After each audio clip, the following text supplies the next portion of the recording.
Today's video is going to be about making AN flares.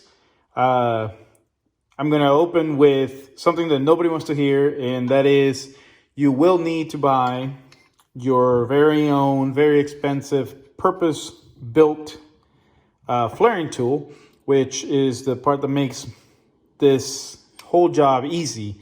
The flaring tool makes this easy because it does most of the work, and if you get a quality piece, it will do most of the work for you.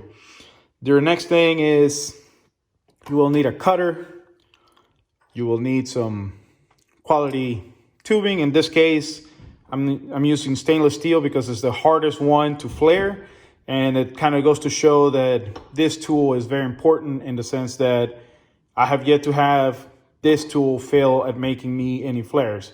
I've made mistakes where I forget to put the fittings on before I flare it, therefore having to cut off and redo the flare, but the tool itself has never failed me. And then lastly, whatever fitting you decide to use, whether it's aluminum or stainless. In this case, I'm working on my brake lines, so I'm gonna go with some stainless. So yeah, let's get started.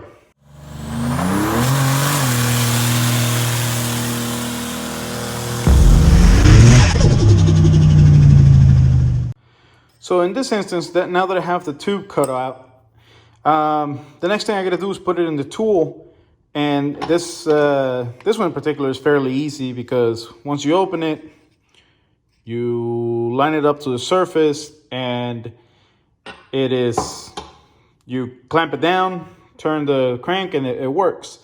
But before all of that, you need to make sure that you clean the edges of the tube. And I'm going to show you here. So you can see from cutting how there's a raised edge on there, right? And it's on both sides. I did two different cuts in here, so both of these are fresh cuts off of this. And pretty much what you need to do is get rid of that edge, and you can actually feel it. It catches. It's very catchy.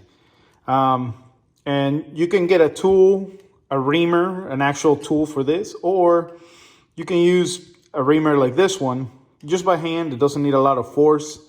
You just need to get rid of that high edge and kind of give it a little bit of a taper. The cleaner this is, the better your flare looks.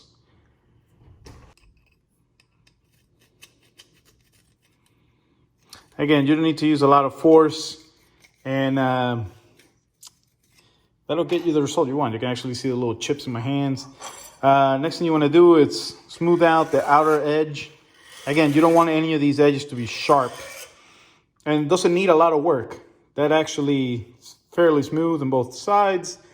And let me see if I can zoom in to this better.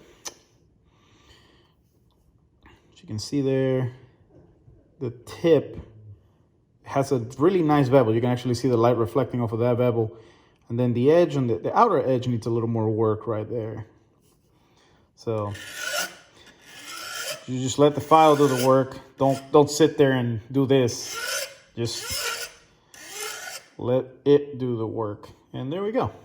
So you can actually see the reflection on both edges, the outer one being more rough because I'm using a file. But anyways, so now that I have done both sides, the tube is ready to go on the flaring tool.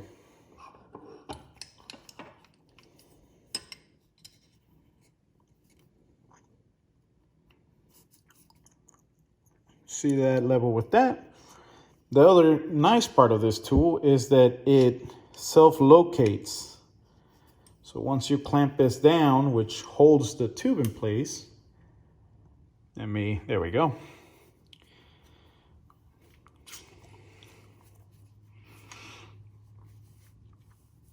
Clamp it down.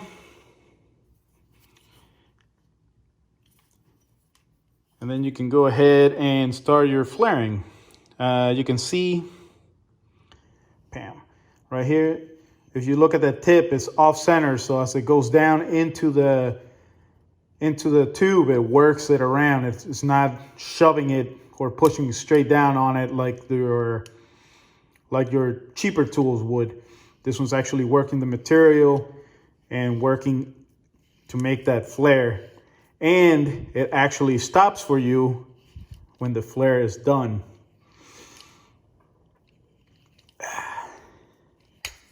There you go. One more for good measure. Yep, no more. Now it's time to back it up. And again, you can see how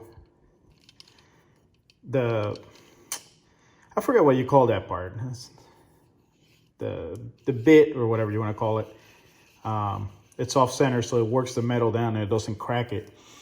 Again, going back to the whole stainless steel being a metal hard to work, having the right tool makes the job a lot easier. And here you are. As you can see, just by the reflection, you can tell how pretty that came out. And if you see there, you can actually see where you cleaned up that edge to make it nice. Therefore, all around it's just a very nice piece and will not leak.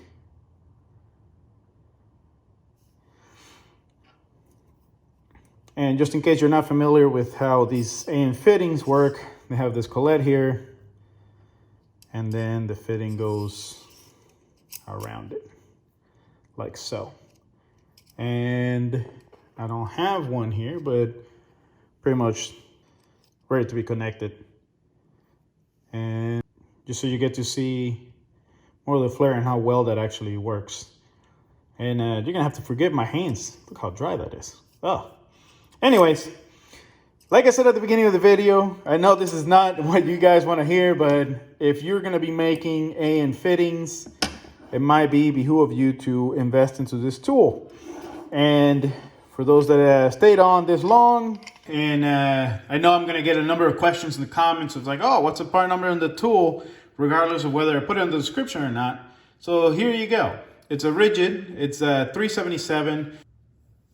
And it's a 37-degree flare. They have a 53 and a 45. They have a number of these, but you're looking for the 377, 37-degree rigid. And again, this thing has pretty much paid for itself in the amount of tubing and fittings I have saved from destroying with my old jegs tool, which it's one of those things that I wouldn't wish upon my worst enemy. And funny enough, I just realized I gave that to Damien. So anyway, I hope you found this video useful. If you have any more questions, let me know in the comments. Again, you need the right tools. Makes the job easy, makes it go fast. Hit the like button.